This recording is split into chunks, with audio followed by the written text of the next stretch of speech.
चलें जी, ओलंपियाड के इस बहुत ही इंटरेस्टिंग क्वेश्चन को डिस्कस करते हैं जहां पर हमें गिवन है दो इक्विलेटरल ट्रायंगल, एक ये जो ब्लू ट्रायंगल है और दूसरा थोड़ा और बड़ा this green triangle is there.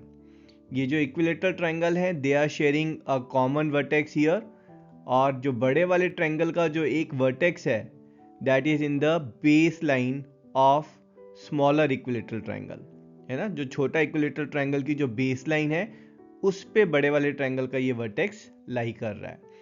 दोनों इक्विलेटरल ट्रायंगल के जो फार अवे वर्टेक्सेस हैं इनको हमने इस ब्लू लाइन से ज्वाइन किया है, और यहाँ पर ये जो छोटे ट्रायंगल्स फॉर्म हो रहे हैं, तो ये जो ऑरेंज ट्रायंगल है इसका एरिया है 7 सेंटीमीटर स्क्वायर, नीचे जो ग्रीन ट्रायंगल फॉर्म हो रहा है उसका एरिया है 9 सेंटीमीटर स्क्वायर, और इस लिमिटेड डाटा को यूज करके हमें फाइंड करना है इस पिंक ट्रायंगल का एरिया। तो सबसे पहले कि सर आपने इसको सर्कल्स वाले चैप्टर में क्यों डाला है, क्योंकि इसका जो सॉल्यूशन है बिलीव इट और not it comes with the help of properties of circle. जो क्लास 9 के सर्कल चैप्टर की प्रॉपर्टीज हैं उसको यूज करके इसका सॉल्यूशन हमारा निकलेगा। चलें जी, लेट्स चेक द सॉल्यूशन। चलें जी, सॉल्यूशन में हम triangle, lines and angles and circle, इन तीन चैप्टर की प्रॉपर्टीज यूज करेंगे। अभी ये जो ट्राइंगल है ये इक्विलेटरल ट्राइंगल है, तो एंगल ई कितना होगा, this will be 60 degrees. Angle D कितना होगा, that will also B 60 degrees. How about angle A, this is 60 degrees. Angle see here, that will also B 60 degrees.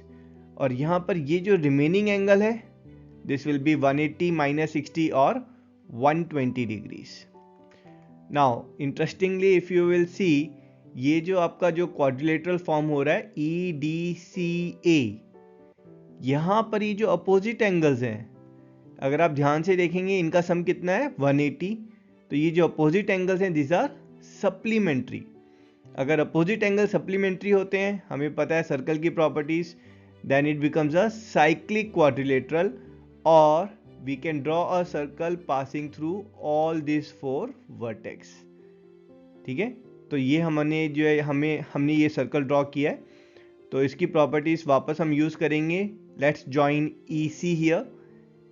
अब ध्यान से देखें ए ई जो है वो एक कॉर्ड है and it's subtending an angle of 60 degree at the circumference.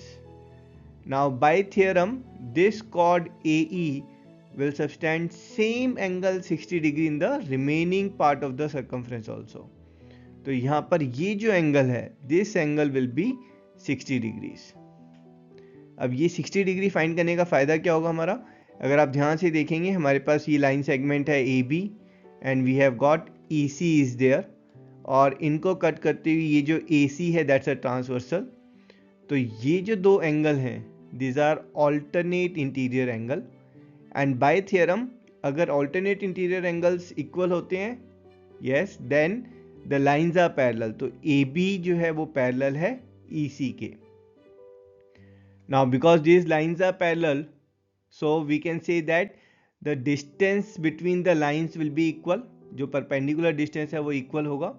अब आप ध्यान से देखेंगे तो ये हमारे पास जो एक पिंक ट्राइंगल अगर हम लें और यहाँ पर हम एक ग्रीन ट्राइंगल ले रहे हैं, इन दोनों ट्राइंगल में खास बात क्या है, ए बी जो बेस है वो कॉमन है, दोनों के वर्टेक्स जो है वो पैरेलल लाइंस के बीच में लाई कर रहे हैं, तो दोनों ट्राइंगल की हाइट भी सेम होगी। पिंक ट्राइंगल की हाइट क्या होगी, जो पर पैरेलल लाइंस के बीच का डिस्टेंस है। ग्रीन ट्राइंगल की height that will also be distance between parallel lines. In fact हमारे पास थियरम होती है if we draw two triangles between parallel lines and having same base then the area of these triangles will be equal। तो यहाँ पर जो pink triangle का area है और जो ग्रीन ट्राइंगल का एरिया है वो इक्वल होगा क्योंकि उनका बेस सेम है that's A B, and the height of the triangle is same that is same as distance between the parallel lines.